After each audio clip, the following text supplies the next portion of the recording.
Okay, so we were reading molecular basis of inheritance और हम पढ़ रहे थे डीएनए फिंगरप्रिंटिंग के बारे में। डीएनए फिंगरप्रिंटिंग का हम एक तरीके से इंट्रोडक्शन कंप्लीट कर चुके थे। अभी स्टार्ट करते हैं कि मैकेनिज्म क्या होता है डीएनए फिंगरप्रिंटिंग का, उसकी टेक्निक क्या है, एक्चुअली प्रोसीजर क्या होता है। ठीक है, तो देखते हैं। The technique of DNA fingerprinting was initially developed by Alec Jeffreys. किसने डेवलप की थी? एलेक जेफरे ने डेवलप की थी। He use a satellite DNA. मैंने आपको बताया था कि सैटेलाइट डीएनए का यूज होता है, ना कि बल्क डीएनए का। ठीक है, तो उन्होंने क्या यूज किया? सैटेलाइट डीएनए को यूज किया as a probe that show very high degree of polymorphism. High degree of polymorphism मतलब कि उसमें रिपीटिंग यूनिट का जो साइज है वो ज़्यादा बड़ा होगा। ठीक है, it was called as variable number of tandem repeats. वेरिएबल नंबर ऑफ टैंडम रिपीट्स कहाँ प्रेजेंट थे? आपके variable number of tandem repeats present थे मिनी सैटेलाइट में। तो उन्होंने किसका यूज़ किया? एलेक जेफरे ने मिनी सैटेलाइट का यूज़ किया। ठीक है, क्योंकि उनको VNTR चाहिए थे, that means variable number of tandem repeats. The technique as used earlier involve the Southern blot hybridisation using radio labelled VNTRs as a probe.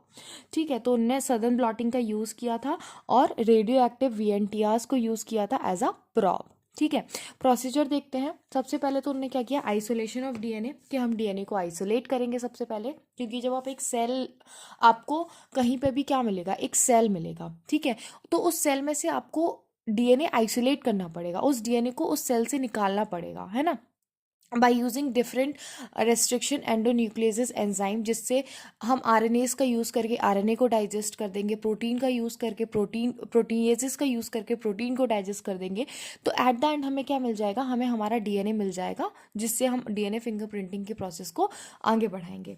ठीक है, digestion of DNA by restriction endonuclease. फिर हम करेंगे separation of DNA fragments by electrophoresis.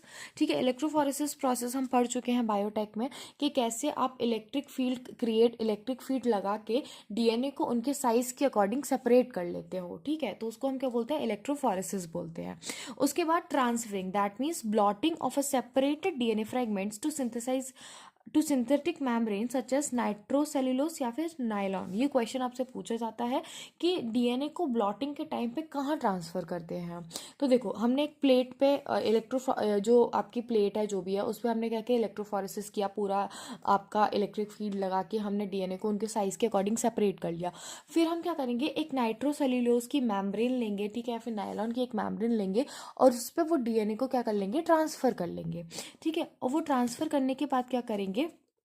हम VNTRs का use करेंगे, मतलब जो हमने डीएनए सेपरेट किए हैं उनके कॉम्प्लीमेंट्री VNTRs हम तैयार करवाएंगे और फिर फिर उसको जाके अटैच करवा देंगे उन डीएनए से। ठीक है, क्योंकि हमें वो डीएनए नेकेड आई से नहीं देखेंगे, हमें रेडियो एक्टिव कोई रेडियो एक्टिव चीज़ वहाँ लगानी पड़ेगी ताकि हमें वो दिखे। तो वो रेडियो एक्टिव चीज़ हम क्या यूज़ करते हैं? हम VNTR प्रॉप्स का यूज़ करते हैं। ठीक है, फिर हम क्या करते हैं? उन डीएनए फ्रेगमेंट्स को देखते हैं बाय ऑटो रेडियोग्राफी। ओके, अब VNTRs बोल रहे हैं। VNTRs किससे कहाँ बिलोंग करता है? जो वो चीज़ मैं आपको, ये सब चीज़ें मैं आपको बता चुकी हूँ कि वो सैटेलाइट डीएनए से बिलोंग करता है, मिनी सैटेलाइट में से। उसमें देखो, डीएनए के मैंने आपको दो पार्ट्स बताए थे, बल्क डीएनए, सैटेलाइट डीएनए। तो सबसे पहली बात, VNTRs बता रहे हैं कि VNTR कहाँ बिलोंग करता है।